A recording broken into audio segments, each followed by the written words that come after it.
learning to navigate conflict is in your best interest, and it makes you hugely valuable as a person or an employee or as a consultant.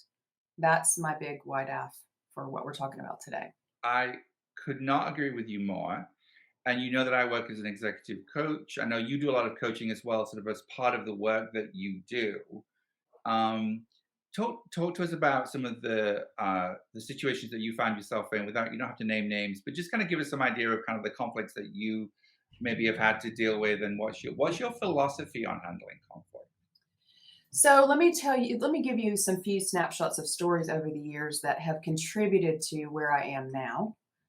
Because I feel like, and many of these do have to do with specific. I want to be broad, and that this is not a broad stroke story that kind of paintbrushes certain people, whether gender or anything else. These were specific individuals. So, gosh, I wrote several down just from a perspective standpoint. 20 years ago, one of my first in the workplace kind of big conflicts conflicts, starts out small sometimes. So I'm just going to give you some snapshots.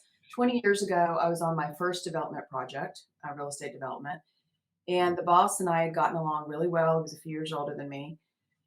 He had been hugely successful. And one day there was something that I had done that he was not happy about. And he stormed into my office. I was in a meeting with a vendor, and he proceeded to tell me everything I'd done wrong in front of that vendor, and he totally dressed me down. It shocked me because we had a good relationship. I, of course, got pretty upset, not in front of him. But after the vendor left, of course, we all know that was inappropriate. After the vendor left, I went to his office and then, frankly, interrupted him and stood in his office and said, "This," and I didn't have any training at that point in time. So I want to clarify that. I Mhm. said, what you did was totally disrespectful, and I expect you to apologize. And he said, I'm not using all kinds of expletives. I'm not going to apologize. Get out of my office. And I sat down. I said, no, I'm not leaving until you apologize. Now, this was really before I knew the finesse of things and I love how it. to navigate this at the time. I've always had a stubborn streak in terms of treating people as you want to be treated.